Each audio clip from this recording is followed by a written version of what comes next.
Es la sentencia C079 de 2026 que tendrá que cumplir la DIAN.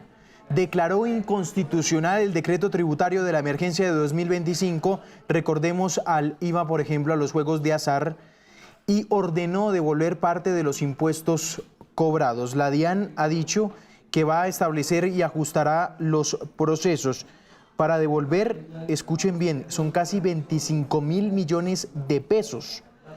Aquí que tendrá que devolver la DIAN con todo el recaudo que entra en la devolución. Voy a saludar a Lisandro Junco, que es exdirector de la DIAN. Doctor Junco, buenos días. Juan Camilo, muy buenos días, ¿cómo está? Un saludo para todas las personas que nos ven.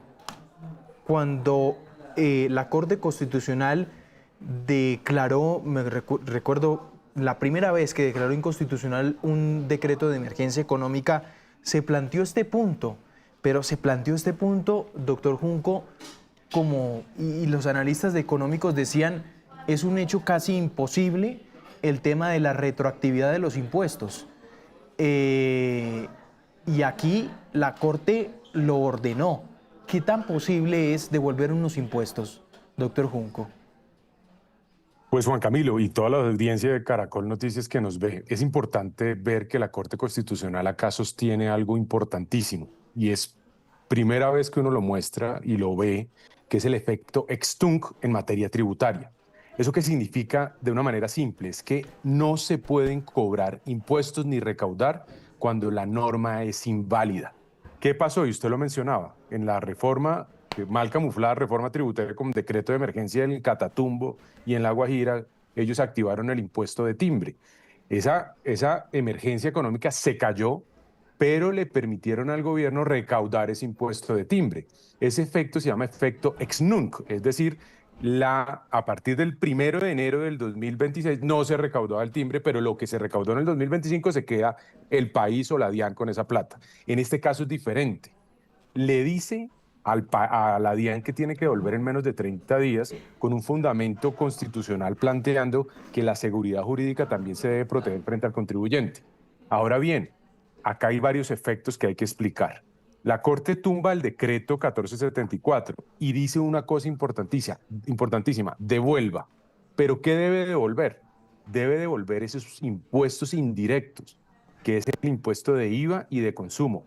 No es necesario que devuelva los impuestos directos, pues porque no se alcanzaron a recaudar, pero no se alcanzaron a recaudar es gracias a la Corte Constitucional que el 29 de enero suspendió provisionalmente este impuesto o estos impuestos. Y por último, hay que recordar que aquí venía una mal llamada amnistía o reducciones de sanciones de intereses que terminaron, en este caso, la Corte Constitucional protegiendo a quienes habían pagado en virtud de esa reducción de sanciones e intereses. Es decir, doctor Junco, la medida es sobre algunos impuestos, la devolución.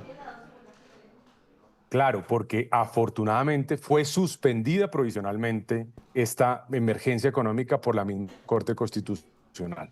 Aquí el problema, Juan Camilo, es que se van a devolver unos impuestos, pero son los impuestos indirectos. Es decir, se llaman indirectos es porque en la transacción no sé quién está transando, con quién estoy negociando.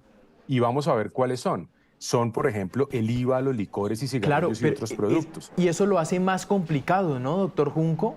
Es decir, cuando son impuestos indirectos. Claro, porque yo compré un licor importado y ahí me cobraron un impuesto, yo como comprador.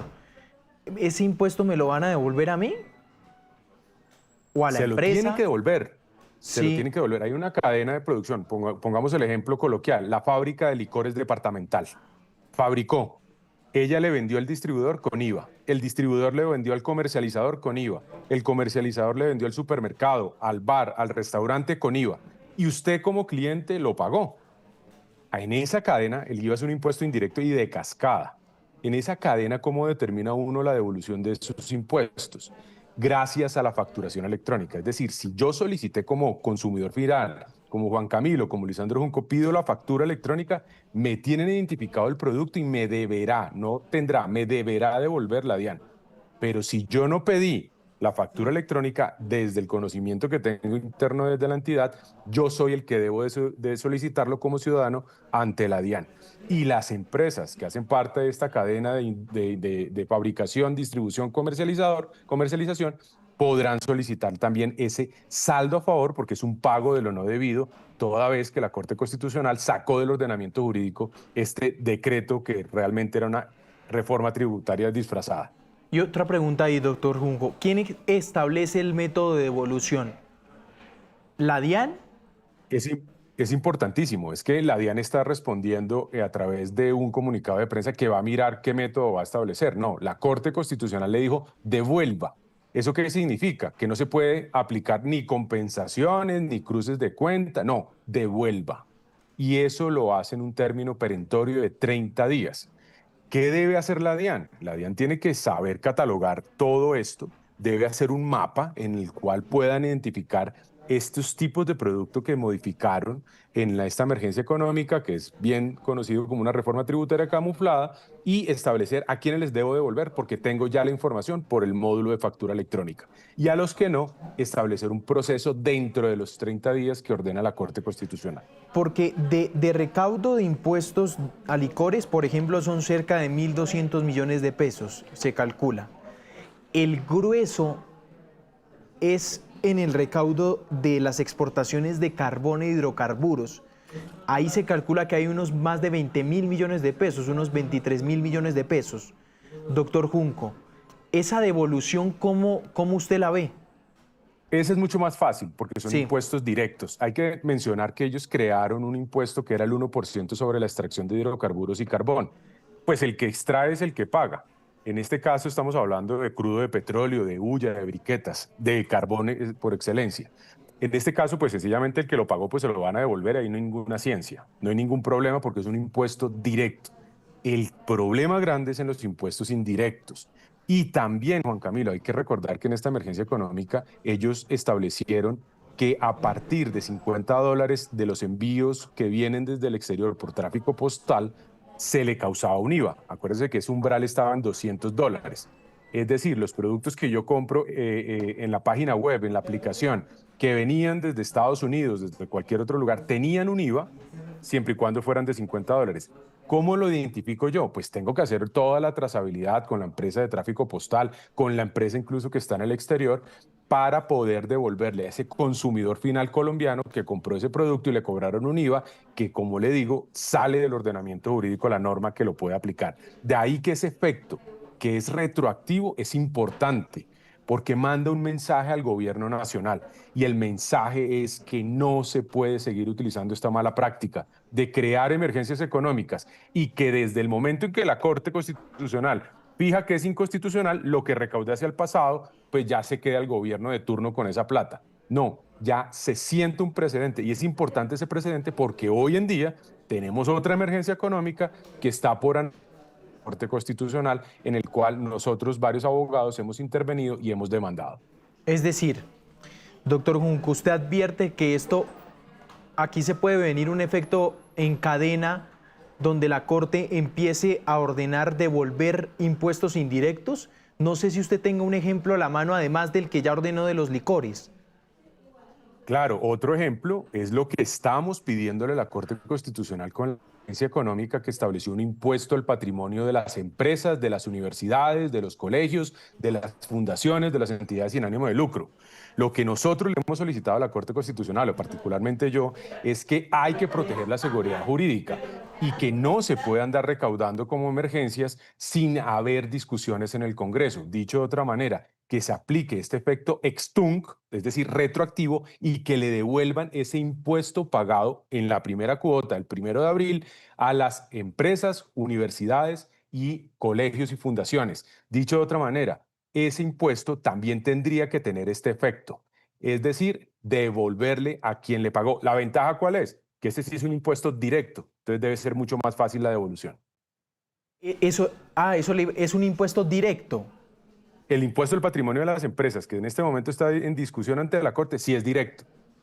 Pero ¿qué no pasa, es un IVA. doctor Junco, si las universidades subieron sus costos en algunos servicios a sus usuarios para pagar el impuesto? ¿Eso es posible?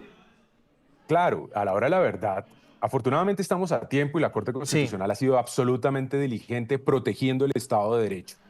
Y como estamos nosotros a tiempo, ahí hay que decir, y eso es una respuesta contundente, que a medida que se sigan creando este tipo de emergencias económicas e impuestos, se terminan encareciendo servicios y productos.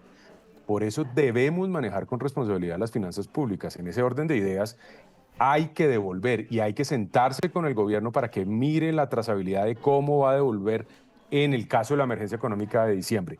Esperamos el fallo de la emergencia económica de febrero que trae, entre otros, el impuesto al patrimonio de las empresas, fundaciones, universidades, colegios y etcétera. sí. Doctor Junco, yo quiero hablar del desgaste institucional, en el que entra esto de expedir decretos, cobrar impuestos, se cae el decreto, se cae el impuesto, devuelva los impuestos. ¿Usted cómo evalúa ese desgaste institucional que hoy confiesa la DIAN? Es que hoy la DIAN está diciendo, hey, sí, la Corte me está diciendo que devuelva el impuesto, tengo que hacer unos ajustes en los procesos para cumplir con la sentencia. ¿Es un desgaste institucional innecesario? Sin duda, es innecesario y yo me pongo en los zapatos de mis excompañeros de la DIAN. ¿Por qué? Porque no solo está la obligación de devolverle a quien pagó, sino también de controlar que se devuelva a quien corresponde. Dicho de otra manera, los funcionarios de la DIAN van a tener un baldado de agua fría y es porque ellos se tienen que cuidar de devolver lo que corresponde. Eso genera en 30 días un riesgo gigante, porque si devuelven lo que no corresponden, terminan respondiendo ellos con su patrimonio. Por consiguiente, el sistema de devoluciones del país tiene unos riesgos, unos contrapesos y tiene unos sistemas que validan las devoluciones. Poner esto en 30 días, cuando los términos legales son de 1 año o 2 años, dependiendo de la circunstancia, ponerlo en 30 días, pues termina afectando la institucionalidad y una entidad tan relevante que debe estar en este momento dedicada a luchar contra la evasión y el contrabando, a enfocarse en el tema de devolución. Eso es importante que lo sepa la ciudadanía, pero también es importante que lo sepa la ciudadanía, es que este error lo conllevó el mismo gobierno. Se le advirtió, se le dijo, no es a través de emergencias económicas, es a través de ajuste al gasto, es a través del respeto de la regla fiscal, es atender los llamados del Comité Autónomo de la Regla Fiscal y de varios observatorios y centros de pensamiento. Ajusten el gasto. No se trata de seguir saqueando el bolsillo de los ciudadanos a través de más impuestos camuflados en estados de excepción como la emergencia económica. Son las 11:21 de la mañana. Pues doctor Junco, gracias por explicarnos semejante gallo. Así es, nada fácil, pero estamos acá para explicarlo con pedagogía.